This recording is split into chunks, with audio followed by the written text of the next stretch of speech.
شروع کرتی ہوں اللہ کے نام سے جو بے انتہا مہربان نہایت رحم فرمانے والا ہے۔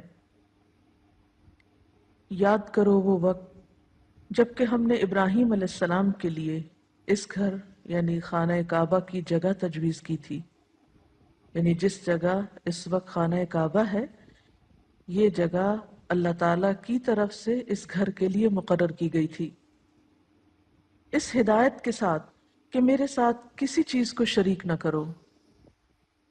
یعنی مقصد کیا تھا اس گھر کی تعمیر کا؟ شرک کا خاتمہ۔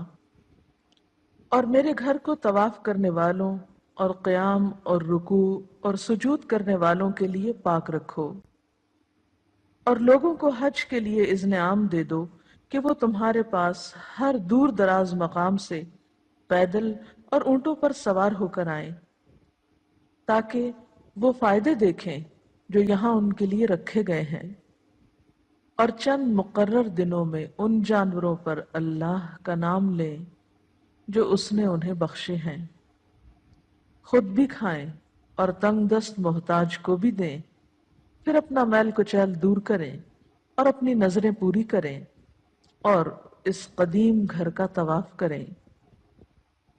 یہ تھا تعبیر کعبہ کا مقصد۔ اور جو کوئی اللہ کی قائم کردہ حرمتوں کا احترام کرے تو یہ اس کے رب کے نزدیک خود اسی کے لیے بہتر ہے۔ اور تمہارے لیے مویشی جانور حلال کیے گئے، اور تمہارے لیے مویشی جانور حلال کیے گئے ماں سوا ان چیزوں کے جو تمہیں بتائی جا چکی ہیں، بس بتوں کی گندگی سے بچو، جھوٹی باتوں سے پرہیز کرو، یکسو ہو کر اللہ کے بندے بنو اور اس کے ساتھ کسی کو شریک نہ کرو۔ اور جو کوئی اللہ کے ساتھ شرک کرے تو گویا وہ آسمان سے گر گیا۔ اب یا تو اسے پرندے اچک لے جائیں گے یا ہوا اس کو ایسی جگہ لے جا کر پھینک دے گی جہاں اس کے چیتھڑے اڑ جائیں گے۔ یہ ہے اصل معاملہ، اسے سمجھ لو۔ اور جو اللہ کے مقرر کردہ شاعر کا احترام کرے تو یہ دلوں کے تقوی میں سے ہے۔ تمہیں ایک وقت مقرر تک ان ہدی کے جانوروں سے فائدہ اٹھانے کا حق ہے، پھر ان کے قربان کرنے کی جگہ اسی قدیم گھر کے پاس ہے۔ سورۃ الحج کی ان آیات میں بھی قربانی کرنے کا ذکر ہے، جس کا کانٹیکسٹ حج کے دنوں میں قربانی کے بارے میں بیان ہوا ہے۔ اگرچہ حجاج کرام قربانی کرتے ہیں، اور اگر نہ کر سکیں تو ان کے لیے روزوں سے فدیہ دینے کا حکم ہے، لیکن یہ قربانی یاد رکھیے کہ صرف حجاج کرام کے لیے نہیں ہے، بلکہ دنیا بھر میں جہاں کہیں مسلمان ہوں وہ حج کے اس عظیم موقع پر ان کے ساتھ جذباتی طور پر اور ایک ریچول میں شریک ہونے کے لیے جہاں کہیں وہ رہتے ہوں وہاں قربانی کریں، کیونکہ نبی اکرم صلی اللہ علیہ وسلم جب مدینہ میں رہتے تھے ہجرت کے بعد تو آپ مدینہ میں ہر سال قربانی کرتے تھے۔ یعنی صرف آپ نے حج کے موقع پر ہی نہیں قربانی کی، بلکہ مدینہ میں حج کے علاوہ بھی اور سفر میں بھی آپ نے قربانی کی۔ اب یہاں ہم قربانی سے متعلق چند مزید باتوں کا ذکر کریں گے۔ سب سے پہلے تو یہ کہ قربانی کا جانور کیسے ہو، یعنی کیسا جانور قربان کرنا چاہیے۔ اونٹوں کا ذکر تو ابھی آپ نے قرآن پاک میں سنا۔ قربانی کے جانور کے بارے میں آتا ہے کہ وہ ایسا جانور ہونا چاہیے کہ جس کے منہ میں کم از کم 2 دانت ہوں۔ آپ صلی اللہ علیہ وسلم نے فرمایا کہ نہ ذبح کرو قربانی میں کوئی جانور سوائے مسنہ کے، اور مسنہ کہتے ہیں جس کے 2 دانت ہوں، یعنی بالکل چھوٹا بچہ ذبح نہیں کرنا چاہیے، کم از کم اتنا کہ جس کے 2 دانت آ چکے ہوں۔ پھر اسی طرح تندرست جانور ذبح کرنا چاہیے، کیونکہ یہ اللہ کے راستے میں قربانی کی جا رہی ہے، تو مریل، بیمار، ٹوٹے دانت والا، ٹوٹے سینگ والا،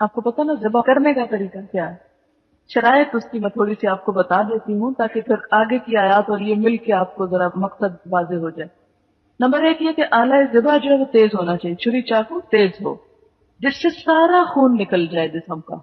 حدیث میں آتا ہے ما انہر الدم وذکر علیہ اسم اللہ فکل لیس العظم والظفر، بخاری اور مسلم کی روایت ہے، جو جانور ایسے آلے سے ذبح کیا جائے جو خون بہا دے اور اس پر اللہ کا نام لیا جائے تو اسے کھاؤ، جبکہ ناخن اور ہڈی کے ساتھ ذبح کرنا درست نہیں۔ بخاری میں بار بار یہ چیز آتی ہے کہ ناخن کے ساتھ ذبح کرنا جو ہے وہ نہیں درست۔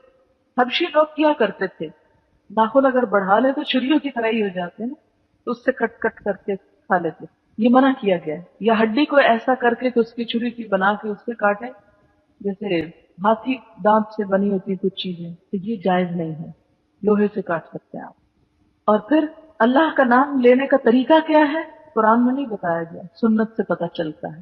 بسم اللہ اللہ اکبر، یا صرف بسم اللہ الرحمن الرحیم بھی کافی، کیونکہ آگے آ رہا ہے وَلَا تَأْكُلُوا مِمَّا لَمْ يُذْكَرِ اسْمُ اللَّهِ عَلَيْهِ، وہ مت کھاؤ جس پہ اللہ کا نام نہیں لیا گیا۔ اور پیچھے کیا حکم آیا؟ مَا أَنْهَرَ الدَّمَ، جس کا خون بہ گیا، وَذُكِرَ اسْمُ اللَّهِ عَلَيْهِ فَكُلُوا، جس پہ اللہ کا نام لیا گیا وہ تم کھا سکتے ہو۔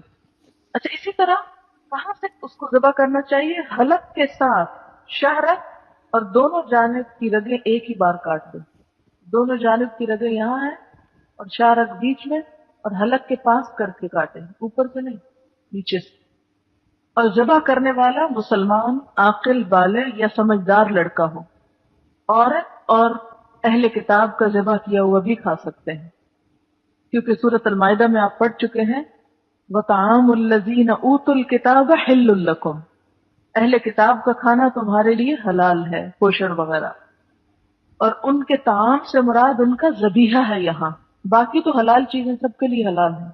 اسی طرح کنویں میں گر جانے کی وجہ سے یا جانور کے بھاگ جانے کی وجہ سے اگر ذبح کرنا ممکن نہ ہو، کہ جانور بھاگ جاتے ہیں نا، تو پھر کیا کرنا چاہیے؟ دور سے بسم اللہ اللہ اکبر پڑھ کر تیر یا کوئی چیز پھینک کر اس کو ذبح کیا جا سکتا ہے۔ اگر اس کا خون بہہ گیا تو یہ ذبح بھی درست ہے۔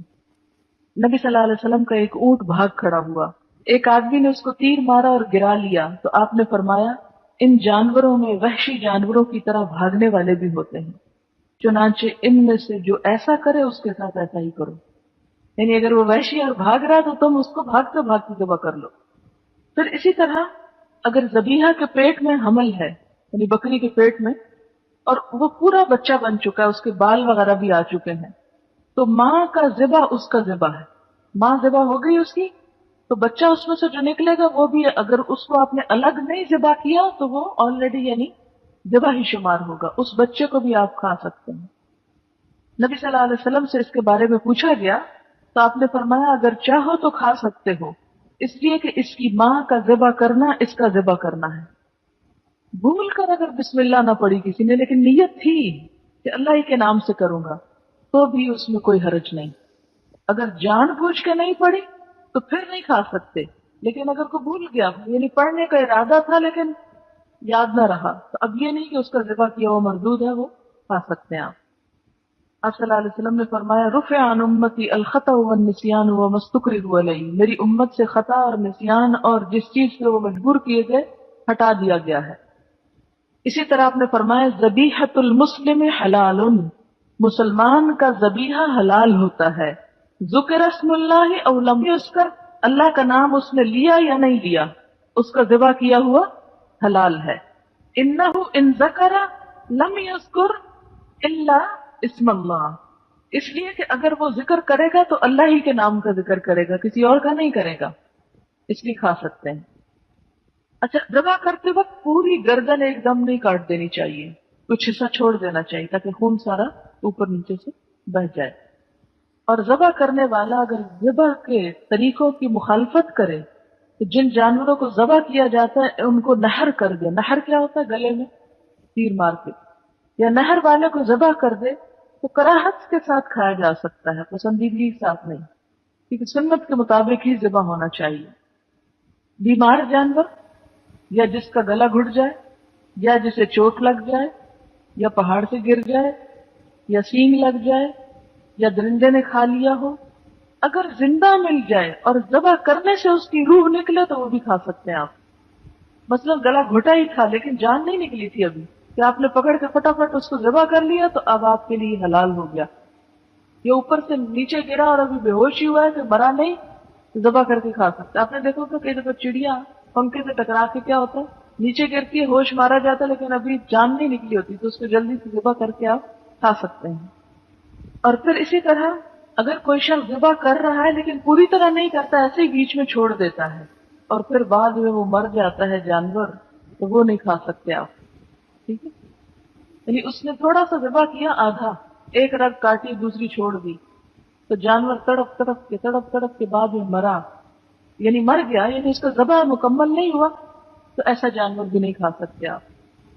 تو یہ چند باتیں ذبح سے متعلق تھی اور ذبح کرنے کے طریقوں سے. اب ذبح کرنے کی شرائط کیا ہے؟ اچھے طریقے سے ذبح کرنے کے لیے چند شروط کا ہونا ضروری ہے. ذبح کرنے والے کا اہلیت والا ہونا، یا وہ مسلمان ہو یا اہل کتاب میں سے ہو، کیونکہ اہل کتاب کا ذبیحہ بھی کھایا جا سکتا ہے. لیکن اگر بت پرست ہو تو اس کا ذبیحہ نہیں کھا سکتے. یعنی اگر آپ کسائی بلا رہے ہیں تو وہ مسلم ہونا چاہیے، نمازی ہونا چاہیے، یا پھر اہل کتاب میں سے ہونا چاہیے. جی، نماز مسلمان ہونے کے لیے شرط ہے نا، تو آپ ضرور کسائی سے پوچھیں نماز پڑھتا کہ نہیں. اسی طرح مرتد کا ذبیحہ بھی جائز نہیں، کہ ایک شخص سو کالڈ مسلم ہے لیکن وہ اسلام کے خلاف باتیں کرتا ہے، نبی صلی اللہ علیہ وسلم کا مذاق اڑاتا ہے، یا دین کی چیزوں کا مذاق اڑاتا ہے، تو اس سے بھی ہوشیار رہے. اور یہ نمازی کی شرط جو ہے یہ امام نووی نے لگائی ہے، الاربعین النوویہ والے جو ہیں. اور اہل کتاب کے ذبیحہ کے حلال ہونے کی دلیل کیا ہے؟ وَطَعَامُ الَّذِينَ أُوتُوا الْكِتَابَ حِلٌّ لَكُمْ وَطَعَامُكُمْ حِلٌّ لَهُمْ. اہل کتاب کا کھانا تمہارے لیے حلال اور تمہارا کھانا ان کے لیے. ابن عباس کہتے ہیں کہ طعام سے مراد ما ذبحوہ، وہ کھانا ہے جس کو انہوں نے ذبح کیا، اور اگر ذبح نہیں کیا تو وہ نہیں کھا سکتے. کیونکہ بعض لوگ یہ کہتے ہیں کہ ٹھیک ہے کرسچنس کے گھر سے کچھ بھی کھا سکتے ہو سکتا ہے انہوں نے خنزیر پکا رکھا، پھر تو ایسی صورت میں سے آنکھیں بند کر کے نہیں کھایا جا سکتا. طعام سے مراد جو انہوں نے صحیح حلال چیز کو پکایا ہوا. پھر اسی طرح ذبح کرنے والے کا آلہ درست ہونا چاہیے، یعنی چھری شارپ ہونی چاہیے. اور چھری جو ہے وہ لوہے کی بھی ہو سکتی ہے، چاندی کی بھی ہو سکتی ہے، سونے کی بھی ہو سکتی. اسی طرح کسی ایسی لکڑی کی بھی ہو سکتی ہے کہ جس سے کٹائی ہو سکتی، کیونکہ بعض اوقات لوہے کی چھری میسر نہیں ہوتی. لیکن شرط یہ ہے کہ وہ تیز ہو. دانت اور ناخن کے علاوہ جو چیز جانور کا خون بہا دے، دانت اور ناخن، اور اس پر اللہ کا نام بھی لیا گیا ہو، اسے کھایا جا سکتا ہے. ما انہر الدم وذکر اسم اللہ علیہ فکلوہ. تو چھری کی دھار کو تیز کرنا لازم ہے، کیونکہ اس سے ذبیحہ کے لیے آسانی ہوتی ہے. اگر کوئی ذبح کرنے والا کسی ایسی چیز سے ذبح کر رہا ہے جس سے جانور کو بہت تکلیف ہو رہی ہے تو ذبح کرنے والا گناہگار ہوگا. ایسا کرنا ظلم ہے. تو چھری کو اچھی طرح تیز کرنا چاہیے. اسی طرح جانور کے سامنے چھری نہیں تیز کرنی چاہیے. عبداللہ ابن عباس کہتے ہیں کہ رسول اللہ صلی اللہ علیہ وسلم ایک آدمی کے پاس سے گزرے جو اپنا پاؤں بکری کے پہلو پر رکھ کر چھری تیز کر رہا تھا. یعنی بکری لٹائی ہوئی تھی اور اس کے منہ کے سامنے چھری تیز ہو رہی تھی، اور وہ اسے کنکھیوں سے دیکھ رہی تھی. یعنی بکری دیکھ رہی تھی کہ چھری تیز ہو رہی ہے. آپ نے فرمایا یہ کام پہلے کیوں نہیں کیا؟ کیا تو اسے 2 دفعہ ذبح کرنا چاہتا ہے؟ یعنی یہ بیچاری دیکھ رہی ہے کہ ذبح ہونے والی ہے اور پھر اس کے بعد تم اسے ذبح کرو گے، تو یہ طریقہ ٹھیک نہیں ہے.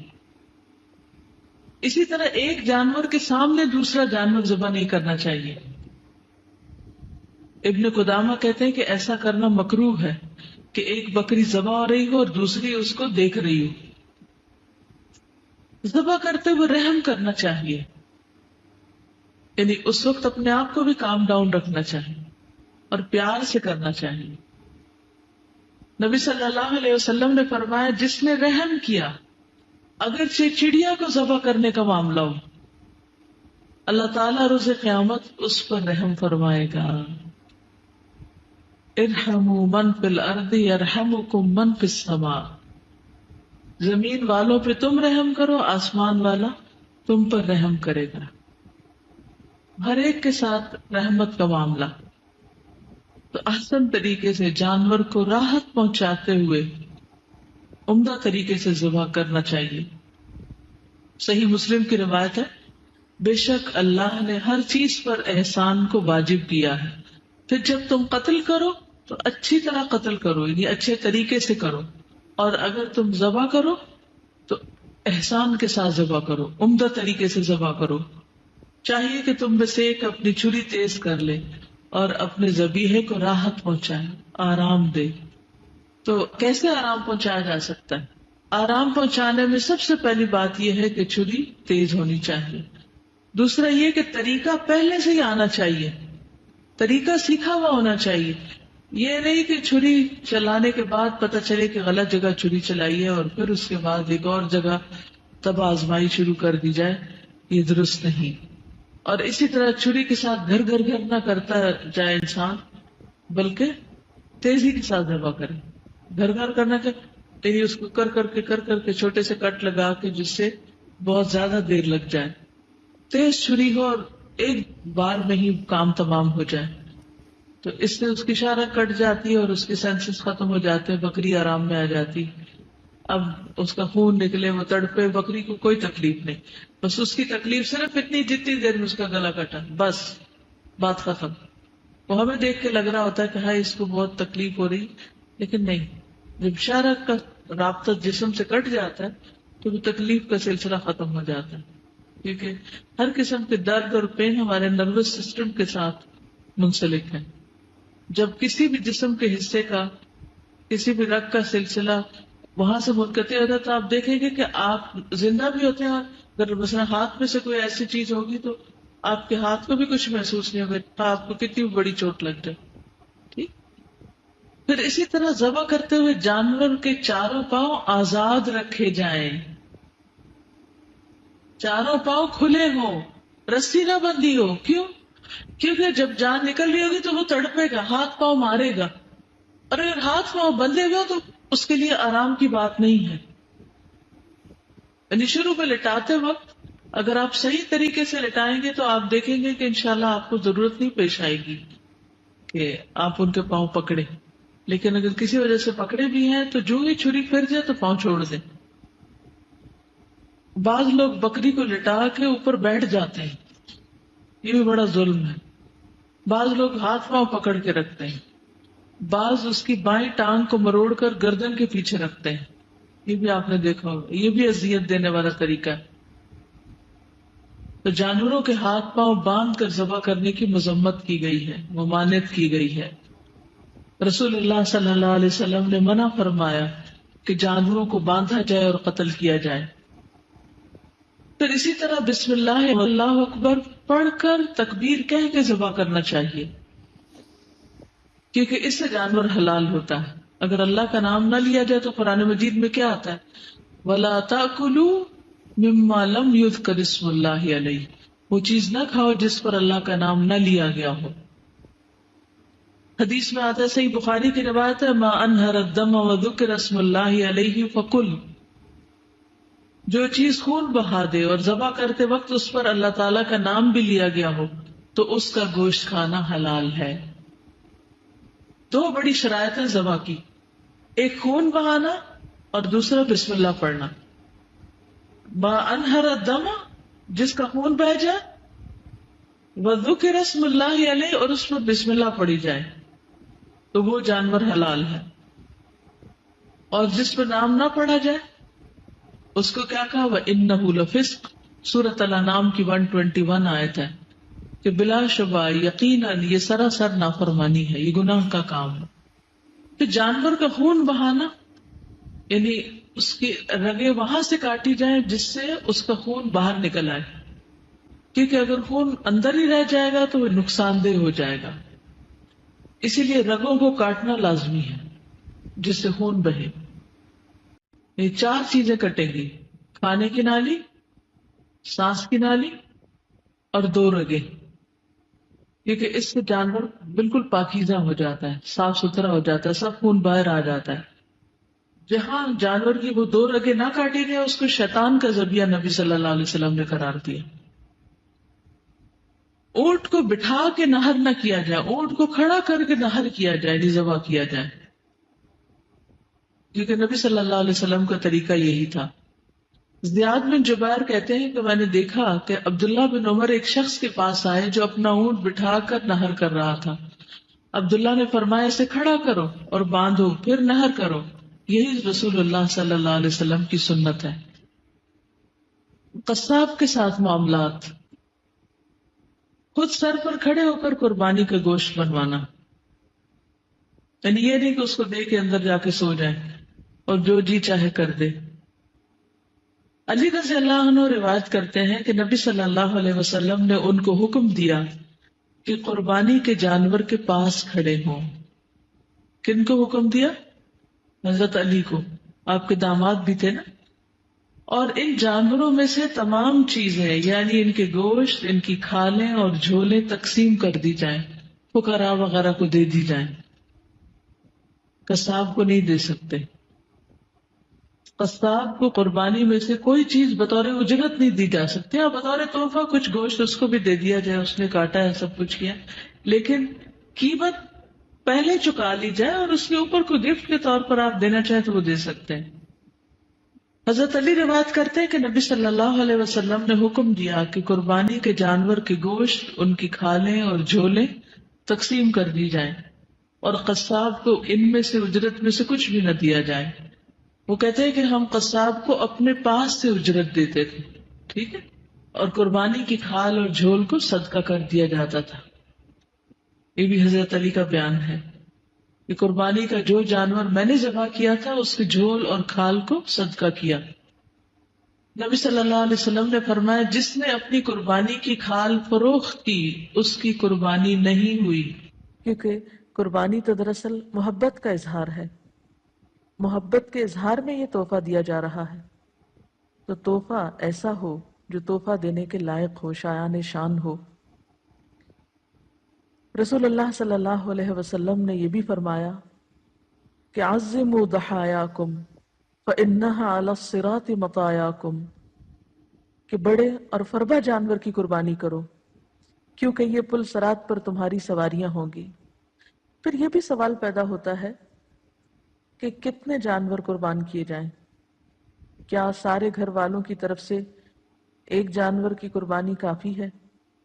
تو اس سلسلے میں نبی صلی اللہ علیہ وسلم نے دونوں طریقوں پر قربانی کی. حج کے موقع پر آپ نے 100 اونٹوں کی قربانی دی، لیکن دوسری طرف ایک اور موقع پر آپ صلی اللہ علیہ وسلم نے اپنے سارے گھر والوں کی طرف سے ایک بکری کی قربانی کی. تو اس سے کیا پتہ چلتا ہے کہ جتنی حیثیت اور استطاعت ہو، موقع کی مناسبت سے اتنی قربانی کی جا سکتی ہے. حضرت عطا بن یسار روایت کرتے ہیں کہ میں نے ابو ایوب انصاری رضی اللہ تعالی عنہ سے پوچھا کہ آپ رسول اللہ صلی اللہ علیہ وسلم کے زمانے میں قربانیاں کیسے کرتے تھے، یعنی اس دور میں آپ کا طریقہ کیا تھا؟ انہوں نے کہا کہ ایک آدمی ایک بکری کی اپنی طرف سے اور اپنے اہل خانہ کی طرف سے قربانی کرتا تھا. گویا ایک قربانی ایک انسان کی اپنی طرف سے، نہیں قربانی کرنے والے کی اپنی طرف سے اور باقی گھر والوں کی طرف سے بھی ادا کی ہو جاتی ہے، اور وہ خود بھی اس میں سے کھاتے تھے اور دوسروں کو بھی کھلاتے تھے. ہوتے ہوتے لوگ فخر کرنے لگے، یعنی صرف نمائشی طور پر پھر زیادہ سے زیادہ قربانیاں ہونے لگی اور نوبت یہاں تک پہنچ گئی جو تم دیکھ رہے ہو. یعنی صرف ایک پر کفایت نہیں کی جاتی، محض دکھاوے کے لیے یا شان و شوکت کی خاطر زیادہ سے زیادہ تعداد بڑھا لی جاتی ہے.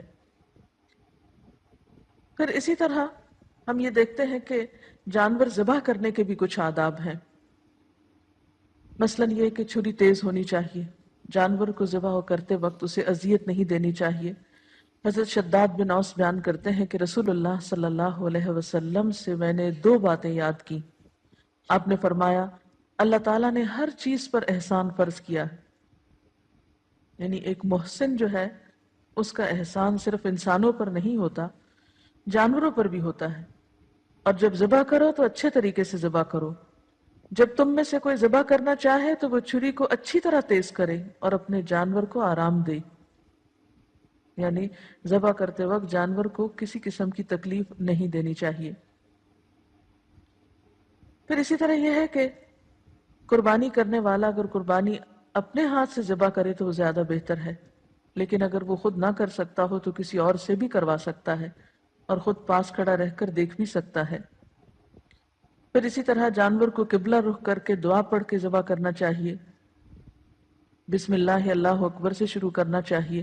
اسی طرح جو مزید دعا ہے وہ ہے انی وجہت وجہی للذی فطر السماوات والارض حنیفا وما انا من المشرکین ان صلاتی ونسکی ومحیای ومماتی للہ رب العالمین لا شریک لہ وبذلک امرت وانا اول المسلمین اللہم ھذا منک ولک تقبل منی کما تقبلت من ابراہیم خلیلک بسم اللہ اللہ اکبر۔